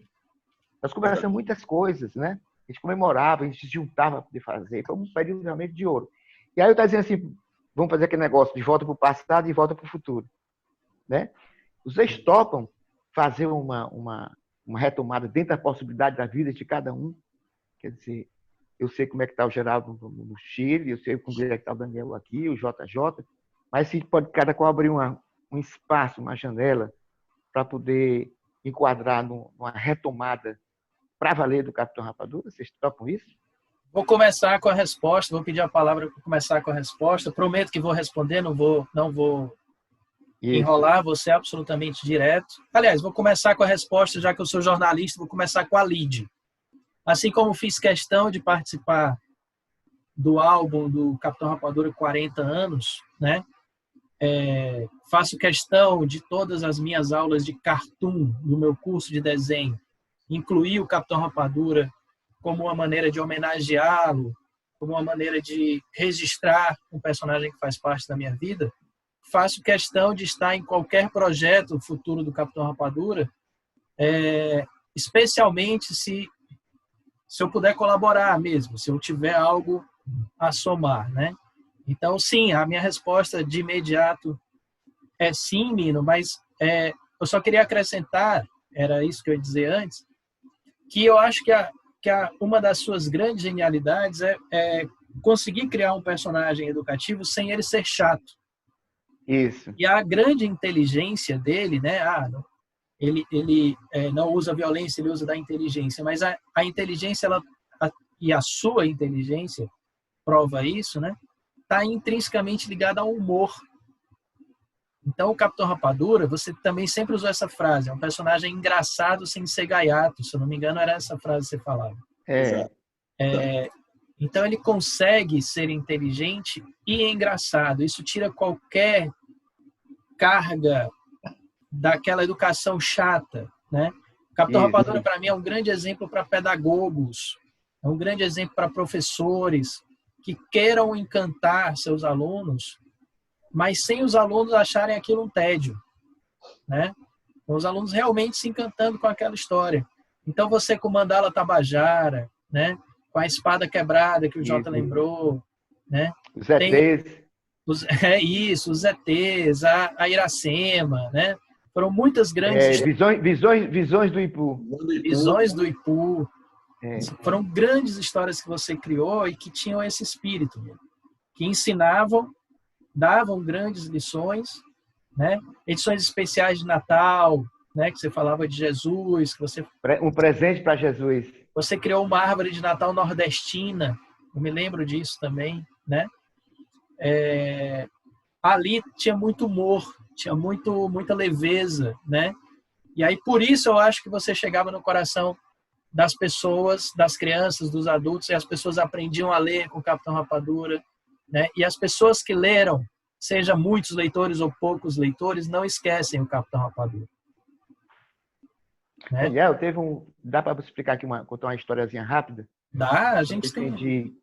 Quando eu fui entender isso, eu fui uma vez para Colégio Batista e eu não gosto de multidão, eu sou meio acanhado para falar em público assim. Mas me disseram que era só uma palestrazinha para uma turminha. Que turminha? Era o colégio todinho no auditório. E aí eu não sabia o que dizer e perguntei, fiz uma pesquisa, né, para poder puxar assunto. Eu disse: quem aqui conhece o Capitão Rapadura? Daniel, todos os meninos levantaram a mão. Aí eu disse: e quantos aqui já leram uma história do Capitão Rapadura? Nenhum tinha lido. Eram meninos ainda pré-adolescentes, conheciam o Capitão Rapadura assim, de passagem, quer dizer, foram marcados pela passagem dele, sem ter. Eu digo, como é que o personagem é tão conhecido, eu acho quase assim ao nível da Mônica, dos colégios que eu vou, sem ter eles terem absorvido nem sequer a história, né? E outra vez foi porque uma gincana que eu fui também no colégio aí, e eles... Eu comecei a fazer o primeiro desenho, assim, porque a minha tarefa era... Minha filha tinha que levar um desenhista, ela me levou. Aí eu comecei a fazer um desenho. Quando eu fiz o narizinho, os olhos aqui, a rapadura, aí começou uma meninazinha dizendo assim: rapadura, rapadura. Todo o anfiteatro lá do colégio dizendo rapadura. Eu ainda hoje me arrepio com essa história. Foram as mensagens, Daniel, que eu recebi, que diziam assim: o projeto é esse, você não pode abandonar esse projeto. É o projeto aparentemente mais humilde, né? Porque nós somos pessoas... Nós somos humildes, né, Daniel? Nós somos artistas, somos quadrinistas, somos cartunistas, são pessoas que têm que ser obrigatoriamente humildes, né? E nós temos que conviver com a possibilidade do sonho grande. Então, nós temos que partir para o sonho grande. Eu não vou falar agora sobre isso, mas só dizendo para vocês o seguinte: lá na frente nós vamos ver a coincidência do que nós estamos falando aqui com o que está aqui na minha frente. Eu não trouxe de propósito, é uma pasta enorme, certo? Que eu estou fazendo o resumo, que você vê aqui, ó. Vê se dá para ver aí. Tá aqui. Estou vendo, Projeto Almanac, Quadrinhos na Educação. Mas, Mino, no livro Geraldo e o Jota dessa resposta, não. Eu quero esse break news nesse vídeo. Quero que o meu público tenha isso em primeira mão. Respondam aí, viu? Faltou vocês dois. O Mino fez um convite. Tá, bom. Primeiro, da minha parte, eu até hoje me sinto um pouco triste pela minha ausência no livro dos 40 anos, porque eu gostaria de ter participado, mas infelizmente me faltou um pouco de determinação. Eu sei que tem momentos que a gente não pode fazer, tem momentos que a gente... Para mim estava complicado, mas faltou mais determinação para eu poder participar. Então, sinto um pouco dessa ausência. E, dito isso, não vou ficar ausente no dos 50. Então, por isso já respondo sim. Né? E também, outra coisa importante é que, como eu falei anteriormente, quando a gente fez as 40 páginas, claro que a gente fez com todo o esforço do mundo, o melhor que a gente podia fazer naquele momento. Assim, e claro que eu sei que a qualidade não estava tão boa assim, mas agora, nesse momento, se a gente tivesse a oportunidade de fazer um álbum dos 50 anos, uma revista dos 50 anos, agora a gente vai poder fazer com a melhor qualidade possível, com 24 anos de experiência adquirida. História. E fazer uma história que justifique a importância que o Capitão Rapadura tem. Então, acho que agora, mais do que nunca, da minha parte, já está topado. Ó, o Jota querendo fugir? Volta aí, Jota.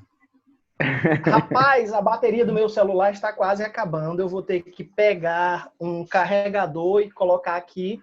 Mas eu vou responder Volte de logo. maneira breve, citando um amigo nosso, o Sidão, com uma palavra só.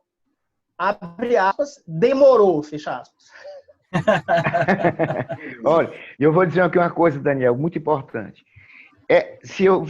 A pandemia, para mim, foi como uma espécie de um deserto, sabe? Eu acho que na vida de muita gente foi isso. Existe uma experiência espiritualista, muito nas tradições religiosas, que uma é ir para o deserto e outra é subir a montanha.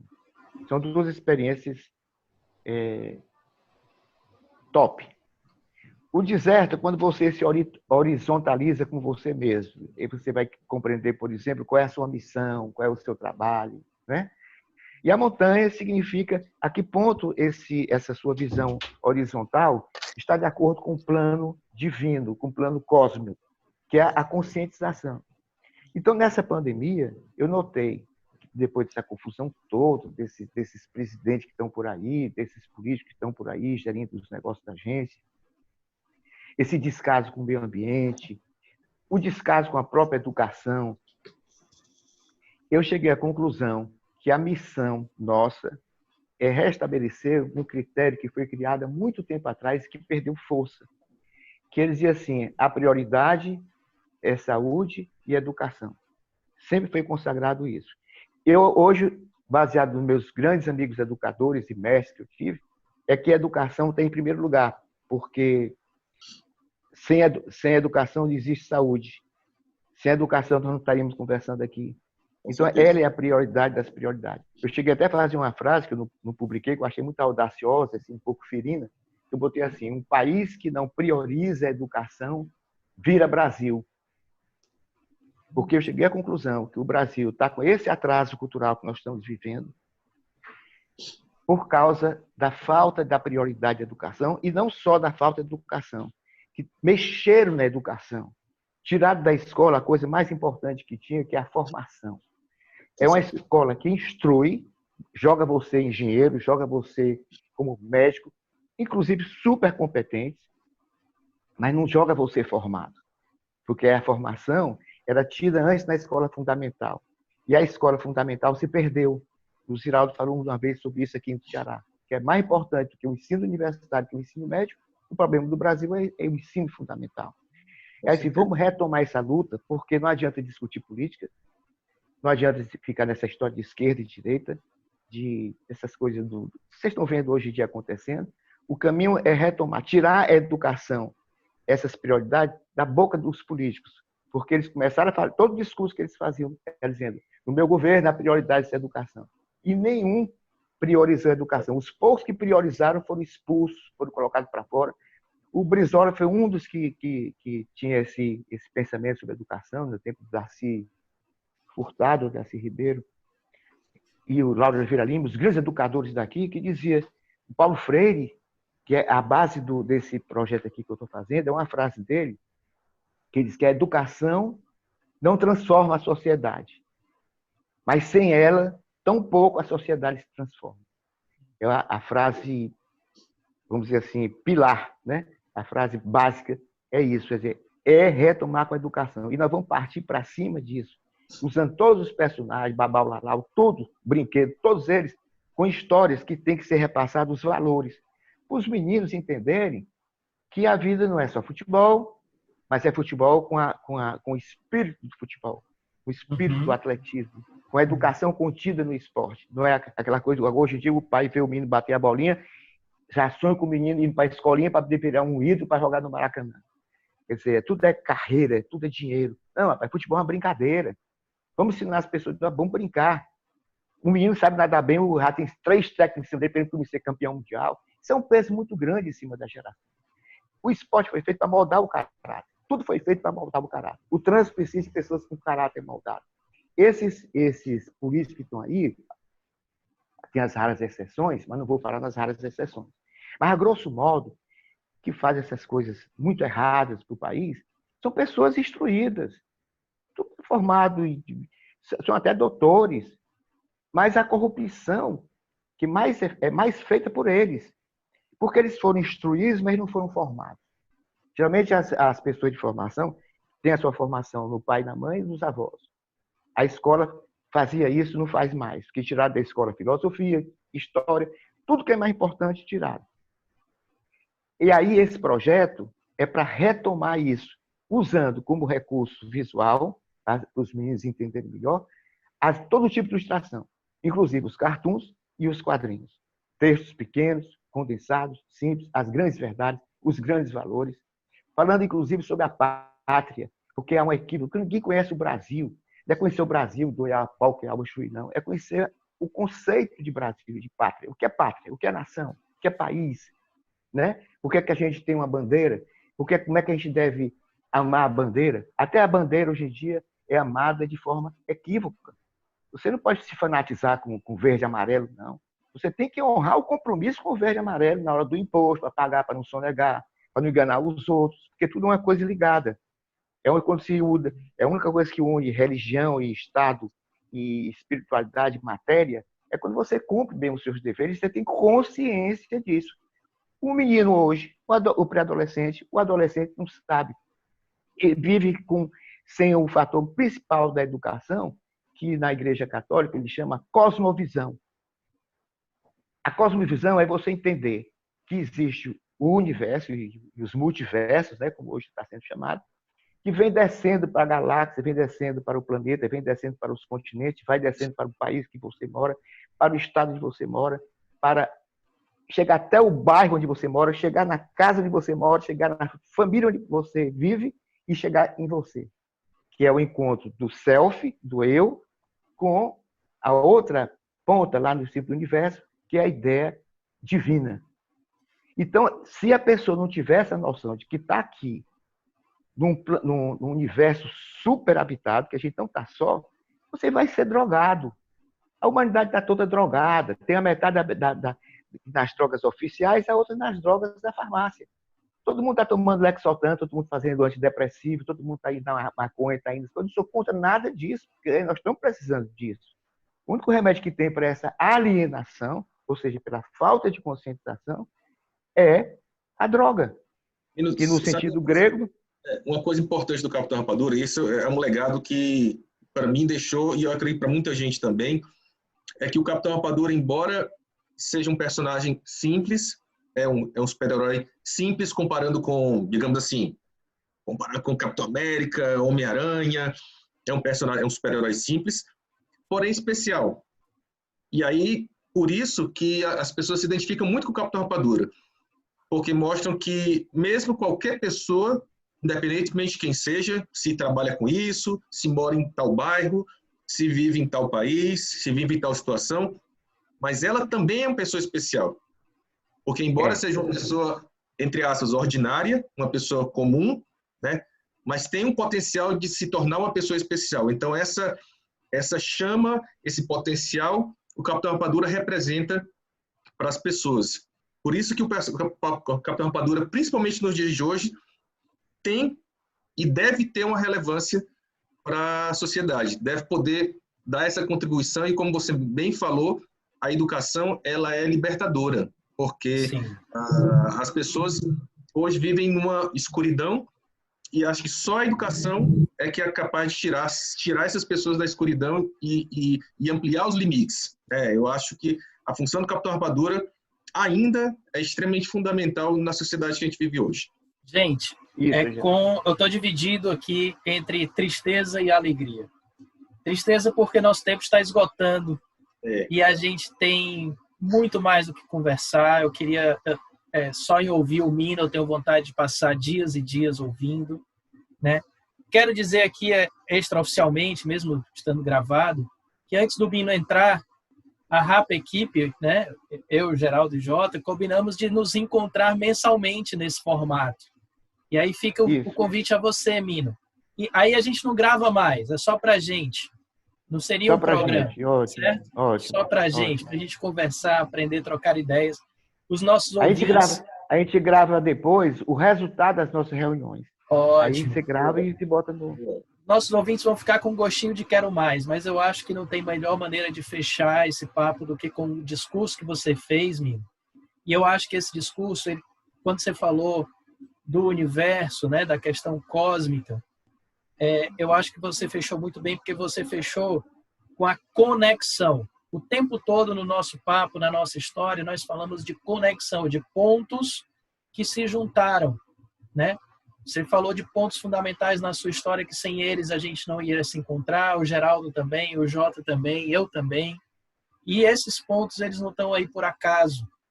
Então, ter essa noção da importância deles, eu acho que é o que nos torna realmente humildes e gratos por estarmos aqui conversando, aprendendo com você, Mino, né? E acho que todos nós aqui, eu, Jota e Geraldo, podemos dizer que estamos muito orgulhosos de fazer parte dessa história, de ter feito parte um pouco da sua vida, Mino, que é um grande mestre para a gente. Você é muito humilde, eu sei que talvez nem goste de ouvir isso, nem goste desse termo, mas escute esse termo com amor, com carinho. Quando a gente lhe chama de mestre, ou quando a gente lhe chama de gênio, não é para lhe colocar num patamar não humano, não. É para lhe colocar no patamar do que de melhor tem o ser humano. Ok? Então, eu Obrigado, Daniel. queria fechar esse papo com essa gratidão, né? E deixar a palavra de despedida aí para vocês. Vocês podem falar o que vocês quiserem. Quero dizer que a minha esposa, Juliana, está aqui na porta, fazendo assim com o relógio. Mas a palavra é de vocês, pessoal. Pessoal que eu amo tanto, muito obrigado, tá? Muito obrigado. JJ? Fica difícil, né? Uma das primeiras vezes que eu lembro do Mino na TV foi no programa do Armando Vasconcelos. E naquela oportunidade na TV, eu vi um artista falando da arte de uma maneira que eu nunca tinha visto antes, justamente por causa dessa questão da falta do acesso e tudo isso que envolvia essa circunstância, sei lá, do início dos anos 80, final dos anos 70, por aí. Então, lá no programa Armando Vasconcelos, eu vi o Mino falar de arte e espiritualidade, que é uma coisa que eu vejo que é da essência dele. Não é a espiritualidade no sentido religioso, que é tão fácil de ser manipulada pela má fé, mas é a espiritualidade no sentido do respeito à vida, do respeito a um tipo de ética mais humana e mais voltada para o ser do que para o ter, que é algo que eu vejo que o viés, a educação, nas histórias do Capitão Rapadura trazem. São coisas mais ligadas a reconhecimento das essências do que a valorização da matéria. Acho que isso é muito importante ser resgatado sempre que possível. Eu quero agradecer muito a cada um de vocês que está aqui. O Geraldo e o Daniel sabem que eles são os meus editores de arte favoritos, porque meu desenho, minha arte melhora muito quando eu pesco dicas com vocês. Outro dia eu fui aperrear o Geraldo. Tô achando esse desenho esquisito e tal, bondade, caridade que ele tem. Disse, Jota, tu já pensou nisso, nisso e nisso? Aí eu disse, caraca, é isso. A mesma coisa acontece com o Daniel e com o Mino não se fala, né? E tudo isso, essa oportunidade de ter trabalhado com vocês, de ter construído parte importante do que eu faço, que é pensar quadrinhos, divulgar quadrinhos, falar sobre quadrinhos, fazer quadrinhos. O que eu sou, eu devo muito a esses amigos, que são pessoas que foram colocadas na minha estrada e que só trouxeram aprendizados e emoções e vivências maravilhosas. E eu tenho eu tenho levado isso comigo como um grande aprendizado, e eu quero deixar aqui a minha gratidão a esses irmãos de alma, que são o Geraldo e o Daniel, e esse, se me permite a palavra, esse mestre, esse paizão que é o Mino. Então, eu quero muito agradecer vocês. Não sei mais nem o que falar, acho que eu estou até me esticando, falando bobagem, né? Mas eu quero agradecer ao Geraldo, agradecer ao Daniel, agradecer ao Mino, agradecer a paciência de você que ficou aí esse tempo todo ouvindo essa lenga-lenga, esse bate-papo aqui, seja na versão podcast, seja na versão filmada. Eu sou o JJ Marreiro, você me acha nas redes sociais através do @JJ Marreiro, tem lá Facebook, Instagram, por aí vai. Eu vou me despedindo aqui de vocês. Eu sou o JJ Marreiro, até mais e obrigado pelos peixes. Geraldo.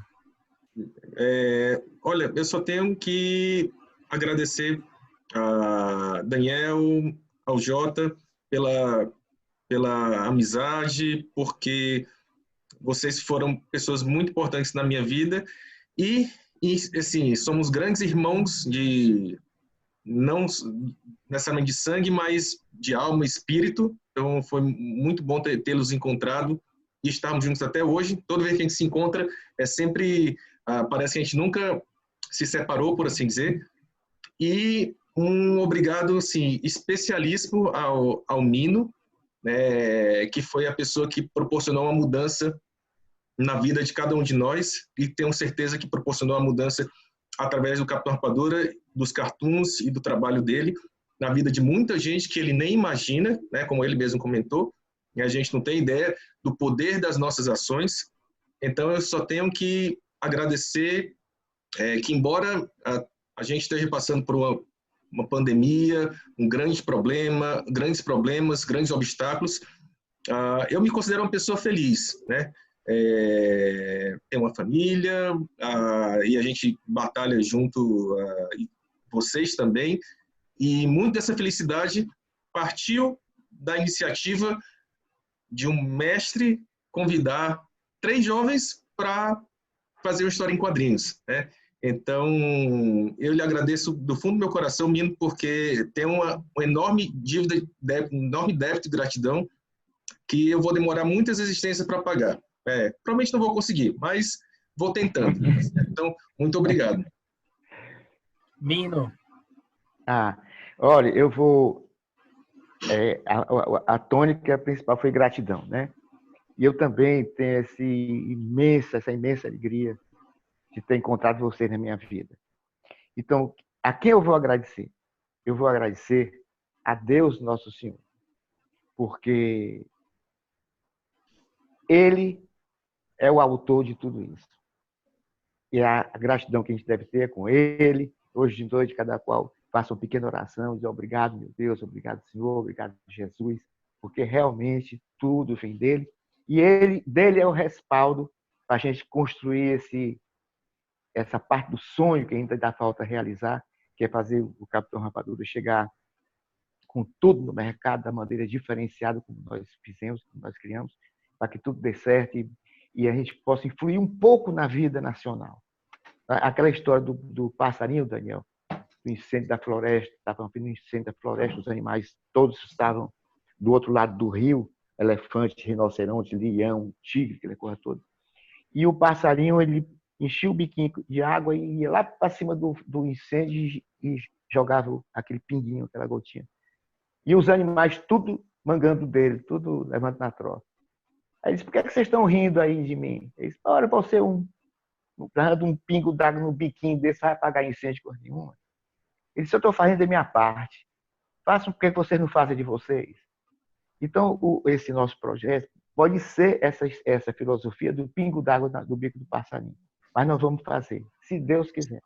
Viu? E que aí o meu agradecimento é extensivo para você, Daniel, maravilhoso, querido, irmão, filho, amigo, todos vocês, um abraço com esse sentimento, esse sentimento variado, sabe? A Juliana, a senhora do tempo, que estava aí marcando o nosso, não deixando alongar demais.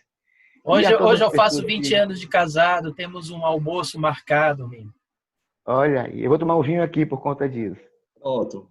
Eu gostaria de agradecer o Regis também, pode ser, Mino? O Regis, a Jocasta, a grande equipe sem que eles, isso não teria se realizado. realizado. Inclusive, Agradecer o depois nós Jota vamos por estar fazer mostrando essa imagem belíssima do Capitão Rapadura aí, histórica, né? Histórica na parede.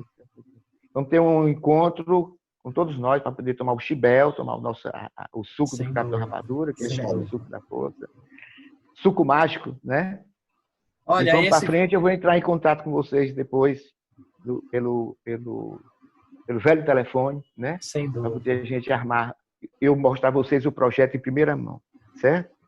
Cartoons e quadrinhos na educação. Vamos fazer isso. Vamos esse, sem dúvida, foi o estúdio de portas abertas, o Aberto a Ideias mais especial que tivemos até agora, mais emocionante para mim, pessoalmente.